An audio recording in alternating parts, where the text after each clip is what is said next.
ఎన్నికైన అయ్యన్న పాత్రుడు గారికి నా హృదయపూర్వక శుభాకాంక్షలు. అయ్యన్న పాత్రుడు గారు అంటే అందరి పాత్రుడు, ఎప్పుడూ ప్రజల గురించే ఆలోచించే వ్యక్తి. అధికారంలో ఉన్న ప్రతిపక్షంలో ఉన్న ప్రజల సమస్యలు ఎట్లా పరిష్కరించాలని ఆలోచించే వ్యక్తి అయ్యన్న పాత్రుడు గారు.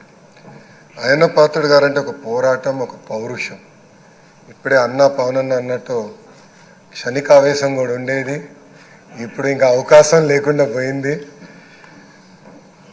1983లో విశ్వవిఖ్యాత నడసార్వభౌమ స్వర్గీయ నందమూరి తారక రామారావు గారు ఆనాడు తెలుగుదేశం పార్టీని స్థాపించినప్పుడు 25 సంవత్సరాల వయసులో మీరు ఆనాడు పోటీ చేశారు, ఎమ్మెల్యే అయ్యారు.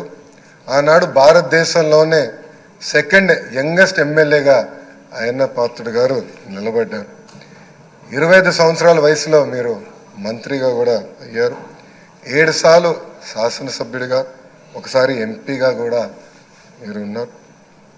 7 సార్లు ఒకే నియోజకవర్గం, నర్సీపట్నం నియోజకవర్గం ఏ అదృష్టం చేసుకుందో నాకు తెలియదు, కానీ 7 సార్లు కూడా నర్సీపట్నం నియోజకవర్గం ఎమ్మెల్యేగా మీరు నిలబడ్డారు. 16 సంవత్సరాలు మీరు మంత్రిగా చేశారు. చూస్తే టెక్నికల్ ఎడ్యుకేషన్ కానీ 3 సార్లు R&B, forest, environment, science and technology, Panchayati Raj గ్రామీణాభివృద్ధి శాఖ మంత్రిగా కూడా మీరు చేశారు. ఈ హౌస్లో ఎవరికి పక్కన ఒక అదృష్టం నాకు దక్కింది, మీ తర్వాత పంచాయతీరాజ్ గ్రామీణాభివృద్ధి శాఖ మంత్రి ఏదో అవకాశం నాకు దక్కింది. ఆనాడు మీరు ప్రారంభించిన పనులని పూర్తి చేసే అవకాశం నాకు ఇచ్చారు. మీ నాయకత్వంలో 25,000 కిలోమీటర్లు సీసీ రోడ్ వేసాం, ప్రహరీ గోడలు కట్టాం, పంచాయతీ భవనాలు కట్టాం. గ్రామాలు కూడా ఆనాడు యుద్ధ ప్రాతిపదికంగా తాగునీటి పథకాలు కూడా కలిసి ఏర్పాటు చేశారు. అంతేకాకుండా నాకు ఎప్పుడు సలహాలు కావాలన్నా, సూచనలు కావాలని మీకు ఫోన్ చేసేవాడిని, మిమ్మల్ని అడిగి తెలుసుకునేవాడిని. ఆనాడు పంచాయతీరాజ్ గ్రామీణాభివృద్ధి శాఖ మంత్రిగా నేను ఇన్ని పనులు చేయగలనంటే దాని వెనకాల మీరున్నారని ప్రజలందరూ కూడా తెలియజేస్తున్నాను.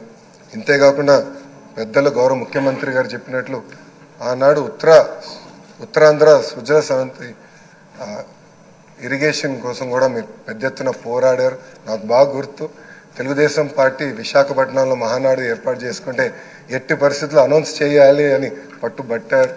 ఆనాడు కూడా గౌరవ ముఖ్యమంత్రి గారు కూడా అనౌన్స్ చేశారు. అంతేకాకుండా పార్టీలో కూడా పాలిట్ బ్యూరో సభ్యుడిగా, సీనియర్ నాయకుడిగా నాకు ఎప్పుడూ ఒక గైడెన్స్ ఇస్తానే ఉన్నారు. ఒకే పార్టీ, ఒకే జెండా, ప్రజల ఎజెండాగా మీరు ముందరికెళ్ళిన వ్యక్తి. గత 5 సంవత్సరాలు మీరు కూడా ప్రభుత్వం చేతిలో ఒక బాధితులు. 23 కేసులు మీ పైన కూడా, బంపర్ ఆఫర్ మీ పైన కూడా పెట్టారు. మీ పైన కూడా నిర్భయ కేసు పెడతాం కానివ్వండి, అని చేస్తాం, చాలా బాధాకరం. ఆనాడు కావాలని ఇల్లు ఇల్లీగల్గా ఉందని కోర్టు కూల్చొద్దు అని చెప్పినా కూడా అతి ఉత్సాహంతో అధికారుల్ని, పోలీస్ సోదరులను పంపించి మీ ఇల్లు పైన కూడా దాడి చేశారు, కుటుంబం పైన దాడి చేశారు. మీ భార్య కానీ 2 అబ్బాయిలు కూడా బాధితులై ప్రభుత్వం చేతుల్లో. ఆనాడు నేను నర్సీపట్నంకు వెళ్ళాను, కుటుంబాన్ని కలిసినప్పుడు వాళ్ళని ఒకటే అడిగాను, ఇక్కడికి మీరు ఎందుకు వచ్చారు, మీ అవసరం రాష్ట్రానికి ఉంది, ఏం పర్వాలేదు, అయ్యన్న పాత్రుడు గారు పోరాడతారు, ఎక్కడికి వెళ్ళరు, మీరు వెళ్ళి అందరు కార్యకర్తల్ని కాపాడండి అని తల్లి కూడా నాకు చెప్పడం జరిగింది. నేను అది ఎప్పుడూ మరవలేను. రాజకీయాలు చూసి పెరిగిన వ్యక్తి. ఒకప్పుడు శాసనసభ జరుగుతుందంటే రాత్రి 2-3 వరకు కూడా జరిగేది. ముఖ్యమంత్రి గారు, ప్రతిపక్ష నేత హోరాహోరీగా చర్చలు చేశారు. యువకులుగా మేమందరం చూసేవాళ్ళం. ఉందాతనంగా సభ జరిగేది. ఎవరన్నా స్పీడ్గా మాట్లాడినా 2వ రోజు సభకొచ్చి కొంచెం స్పీడ్గా మాట్లాడడం, క్షమించండి అని కూడా కోరిన రోజులు అందరం చూసాం. కానీ గత 5 సంవత్సరాలు అన్నీ లేకుండా పోయినాయి. ప్రజలు కూడా ఒక మాటలో చెప్పాలంటే శాసనసభని అసహించుకునే పరిస్థితి వచ్చింది. ఇది చాలా చాలా బాధాకరం. ఇక్కడ చాలామంది మొదటిసారి శాసనసభ్యులు ఉన్నారు. మీ నాయకత్వంలో నేర్చుకునేదానికి మేము ఈ హౌస్కి వచ్చాం. సభ సాంప్రదాయాలు ఏంటి, ఎలా ముందలు తీసుకెళ్ళనేది మీరు మమ్మల్ని అందరినీ గైడ్ చేయండి. యంగ్స్టర్స్గా గతంలో ఎట్లయితే సభ జరిగేదో, పెద్దలు ఎలా ఈ సభని నిర్వహించారో నేర్చుకోవాలన్న ఆలోచనతో మేమందరం ఇక్కడికి వచ్చాం. మీ ప్రోత్సాహం ఎప్పుడు మాకు ఉండాలని మిమ్మల్ని అందరినీ అధ్యక్ష వారిని నేను కోరుతున్నాను. అంతేకాకుండా మాకు నాయకత్వం అందించండి, లీడర్షిప్ ఇవ్వండి. హౌస్ని మేమందరం మీరు చెప్పిన మాట మీద నిలబడతాం. గౌరవ ముఖ్యమంత్రి గారు మన మంత్రులు కలిసినప్పుడు మాకు చెప్పారు, ప్రతిపక్ష హోదా లేకపోయినా, ప్రతిపక్ష ఇక్కడ ఈరోజు హౌస్కి రాకపోయినా మనమే ప్రతిపక్షం అనుకోవాలి. ప్రజల తరపున నిలబడాలి, ప్రజల తరపున పోరాడాలి, ప్రజల సమస్యలు తెలుసుకోవాలి, ప్రజలు కావాల్సిన చట్టాలు మనం తీసుకురావాలని చాలా స్పష్టంగా చెప్పారు. దానికి మీ సహకారం చాలా చాలా అవసరం అని మిమ్మల్ని నేను కోరుతున్నాను. అయ్యన్నథ్ పాత్రుడు గారిపైన ఎన్ని కేసులు పెట్టినా, ఎన్ని రకాలుగా హింసించినా ఆయన ఒకే మాట చెప్పేవారు, నేను తగ్గేదే లేదనేవారు. అహర్నిశలు పోరాడేవారు. గన్నవరం సభలో కూడా మీరు ఆనాడు వచ్చి మాట్లాడితే కూడా మరుసటి రోజు మీ పైన కేసు పెట్టి నాన్ బెయిలబుల్ వారెంట్ కూడా ఇష్యూ చేస్తాం చూసాం. కానీ ఆయన పాత్రుడు ఎప్పుడు తగ్గలేదు, ఎప్పుడు పోరాడితే ఉన్నారు. ఆ స్ఫూర్తిని మేము అందరం కూడా హౌస్కి తీసుకెళ్తాం. మీ దగ్గర నుంచి మేము చాలా నేర్చుకోవాల్సిన అవసరం ఉంది. సో మా లాంటి యువకుల్ని ఈ హౌస్లో మీరు గైడ్ చేయాలని ఈ సభాముఖంగా కోరుకుంటూ నాకే అవకాశం ఇచ్చిన మీకు నా హృదయపూర్వక నమస్కారం.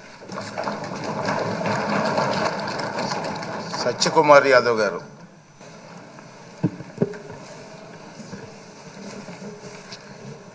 సుదీర్ఘ రాజకీయ నేపథ్యంలో అనేక ప్రజా పోరాటాలు చేస్తూ ఉత్తరాంధ్ర ఉద్యమ స్ఫూర్తికి ఊపిరిగా నిలిచిన పెద్దలు శ్రీ చింతకాయల అయ్యన్న పాత్రుడు గారు ఇవాళ ఆంధ్రప్రదేశ్ శాసనసభకి సభాపతిగా ఎన్నికైన సందర్భంగా శుభాకాంక్షలు తెలియజేస్తున్నాను. అయితే ఈ గౌరవ స్థానానికి సభాపతిగా నామినేషన్ సమర్పించే అవకాశం నాకు కలిగినందుకు నా అదృష్టంగా కూడా భావిస్తున్నాను. మరీ ముఖ్యంగా ఆంధ్రప్రదేశ్ శాసనసభలో మొదటిసారి శాసనసభ్యుడిగా ఎదిగిన సందర్భంగా మొదటిసారి మాట్లాడే అవకాశం కలిగించినందుకు కూడా శాసనసభాపతి గారికి ధన్యవాదాలు తెలియజేస్తున్నాను. సుదీర్ఘ రాజకీయ జీవితానికి ఆ క్రమంలో అనేక ప్రజల పక్షాన అనేక అన్యాయాల్ని అక్రమాల్ని ప్రశ్నిస్తూ మరీ ముఖ్యంగా గత 5 సంవత్సరాలు ఒక అరాచక పాలనకు మారుపేరుగా నిలిచిన ప్రభుత్వం చేసిన దాడులని దౌర్జన్యాల్ని ఎదుర్కొంటూ ఆ ప్రతికూలతను కూడా ఎదుర్కొంటూ ప్రజల పక్షాన నిలిచి ప్రజల గొంతుకై ఉత్తరాంధ్ర సమస్యల్ని ఆంధ్రప్రదేశ్లో ఎలుగెత్తించాటిన మీకు ధన్యవాదాలు తెలియజేస్తున్నా. రాష్ట్ర ప్రజల తరపున దశాబ్దాలుగా ప్రజల వాణిని మీదైన బాణిలో, ఇప్పుడే గౌరవ ఉప ముఖ్యమంత్రి గారు చెప్పారు, మీదైన బాణిలో వినిపించారు. మీరు ఇవాళ రాజ్యాంగబద్ధ పదవిలో ఉండడం, అటువంటి రాజకీయ వాతావరణానికి దూరంగా ఉండాల్సి రావడం వ్యక్తిగతంగా కాస్త లోటుగా కూడా నేను భావిస్తున్నాను. ఒకసారి ఎంపీగా, 4 సార్లు రాష్ట్ర మంత్రిగా, 7 సార్లు శాసనసభ్యులుగా ఇంతటి సుదీర్ఘ రాజకీయ జీవితం బహుశా చాలా తక్కువగా ఉంటారు. అయితే ఈ అనుభవం సభను చాలా హుందాతనంగా నడిపించడానికి ఉపయోగపడుతుందని నేను భావిస్తున్నాను. ఇక్కడ నాలాంటి చాలామంది మొదటిసారి శాసనసభకు వచ్చిన వాళ్ళు ఉన్నారు. మీ సుదీర్ఘ ప్రజా రాజకీయ జీవితం మా అందరికి కూడా స్ఫూర్తిదాయకంగా ఉంటుంది. మీరు అల్లరి చేసే క్లాస్ లీడర్గా కాకుండా అల్లరిని అదుపులో పెట్టే ప్రిన్సిపాల్గా వ్యవహరిస్తారనే నమ్మకం మాకుంది. ఈ విషయంలో మాకు మార్గదర్శకం కూడా చేస్తారనే విశ్వాసం కూడా మాకుంది. గత ప్రభుత్వం ఆంధ్రప్రదేశ్ చరిత్రలో లేని విధంగా అన్ని వ్యవస్థల్ని నిర్వీర్యం చేసింది, ఎన్నో అరాచకాలకు పాల్పడింది.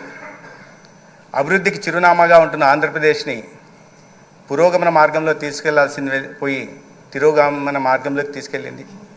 ఒక అవినీతికి, అభివృద్ధికి చిరునామాగా ఉండాల్సింది అవినీతికి చిరునామాగా మారింది.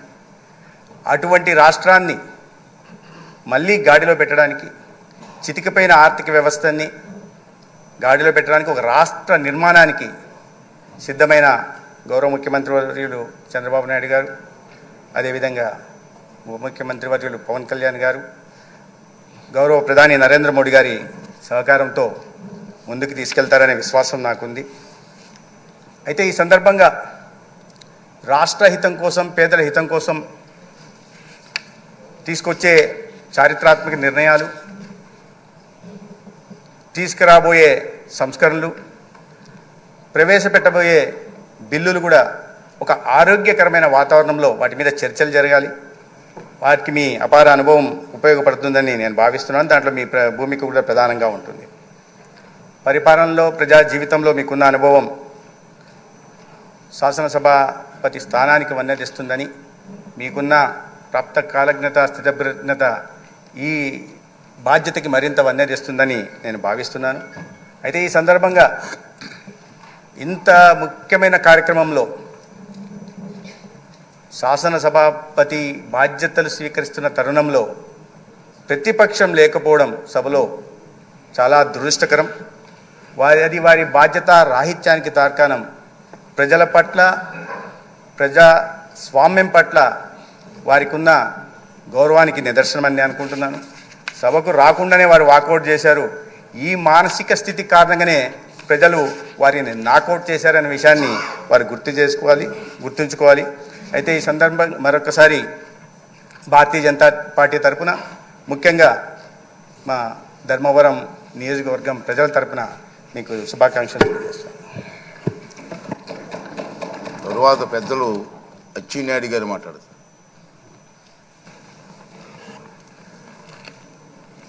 అధ్యక్ష,